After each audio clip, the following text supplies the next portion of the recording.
السلام علیکم ورحمۃ اللہ وبرکاتہ۔ بسم اللہ الرحمن الرحیم۔ یا ایھا الذین آمنوا کتب علیکم الصیام کما کتب علی الذین من قبلکم لعلکم تتقون۔ ناظرین، جیسا کہ آپ کو اس بات کا علم ہے کہ ماشاءاللہ رمضان المبارک کا مہینہ وہ جا رہا ہے، تو ناظرین دیکھا جائے کہ ہمارے معاشرے کے اندر یعنی کہ کیلنڈری دعا پڑھی جاتی ہے سحری کے وقت۔ تو آپ کو پتہ ہے کہ وہ دعا کیا لکھی ہوتی ہے، وابی سومی غدیر نبی تو من شہر رمضان، یہ دعا پڑھی جاتی ہے۔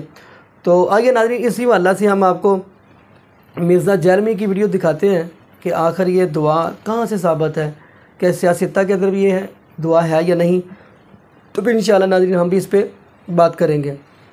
تو آئیے ناظرین مل کے ویڈیو دیکھتے ہیں۔ مشکات میں 1982 آپ صلی اللہ علیہ وآلہ وسلم نے فرمایا سحری کھایا کرو، سحری کے کھانے میں برکت ہے۔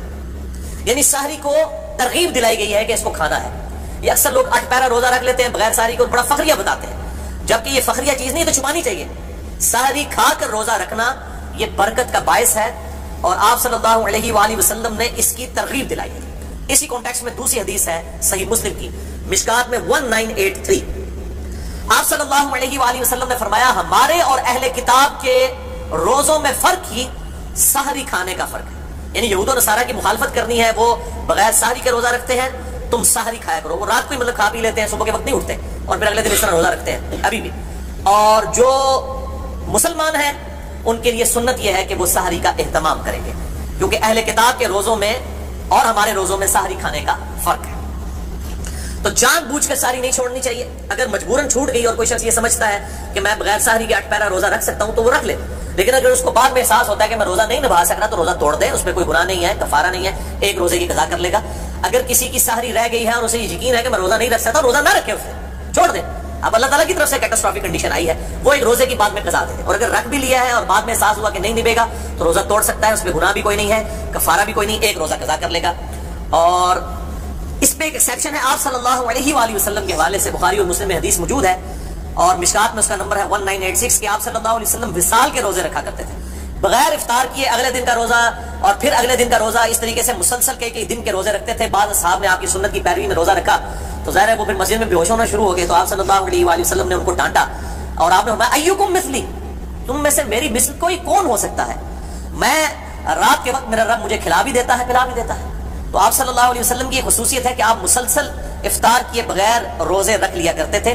یہ آپ صلی اللہ علیہ وآلہ وسلم کی خصوصیت ہے، امت میں کسی کو اجازت نہیں۔ ان کو کہتے ہیں وصال کے روزے، وصل کہتے ہیں نا ملنے کو، یعنی روزے ملاتے جائیں، یہ آپ صلی اللہ علیہ وآلہ وسلم کی خصوصیت ہے۔ تو آپ نے فرمایا ایکم مثلی، تم میں سے کون میری مثل ہو سکتے؟ کسی صحابی نے نہیں کہا کہ قل انما انا بشر مثلکم، اے نبی تم فرما دو کہ میں انسان ہونے میں تمہاری طرح ہوں۔ صحابہ کو یہ بات پتہ تھی کہ یہ مثل کے اعتبار سے ایز اے اسپیشیز بات نہیں ہو رہی، بلکہ آپ کے مرتبے کی بات ہو رہی ہے، اور آپ کے مثل واقعی کوئی نہیں ہو سکتا۔ تو یہ دو ایکسٹریم ہیں، ایک طرف اہل حدیث علماء ہیں، بعض وہ ہر بات کے اوپر جو ہے وہ قل انما انا بشر مثلکم کے تحت کوئی ایکسٹریم رزلٹ نکالتے ہیں، دوسری طرف جو ہے وہ بریلوی ہیں، اور وہ مطلب اس آیت کو پڑھنے کو آپ صلی اللہ علیہ وآلہ وسلم کی توہین سمجھتے ہیں۔ دونوں ایکسٹریم کے اوپر ہیں، درمیان کا راستہ یہ ہے کہ آپ صلی اللہ علیہ وآلہ وسلم کے مرتبے میں کوئی مثل میں نہیں ہے، لیکن جو اسپیشیز ہے آپ انسان ہیں، انسان ہونے کے اعتبار سے آپ صلی اللہ علیہ وآلہ وسلم کی مثل باقی انسان ہے، لیکن مرتبے کی بات نہیں ہے۔ مرتبے میں تو انسانیت کو ناز ہے آپ صلی اللہ علیہ وآلہ وسلم کی مبارک ذات میں۔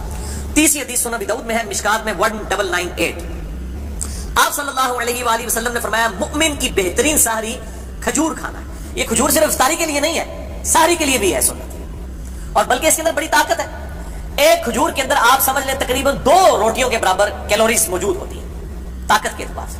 تو سحری کے وقت کھجور کھا لی جائے طاقت کے لیے بڑی اچھی چیز ہے۔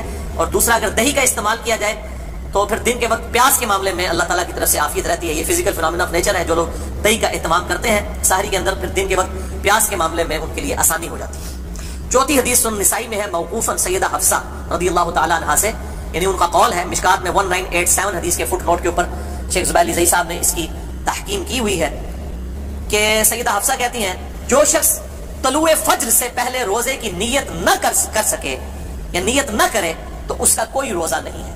یہ رمضان کے روزے کی بات ہے۔ اگر فجر کا وقت شروع ہونے سے پہلے یعنی ختم سحری سے پہلے اس نے روزے کی نیت کی، یعنی رات کو ڈاواں ڈول تھا، شاید سفر پہ جانا تھا یا کوئی اور عذر تھا، اب وہ رات کو اس کو کلیئر نہیں تھا میں روزہ رکھوں گا یا نہیں رکھوں گا، تو اب اسے فجر کا وقت شروع ہونے سے پہلے نیت کرنی ہوگی۔ ویسے تو ہم رات کو جو سوتے ہیں ہماری نیت ہوتی ہے، وہ یہ نہیں ہے کہ کوئی آپ نے کوئی زبان سے نیت کرنی ہوتی ہے، دل کے ارادے کا نام ہے، نیت کے بغیر تو کوئی کام بھی نہیں ہوگا۔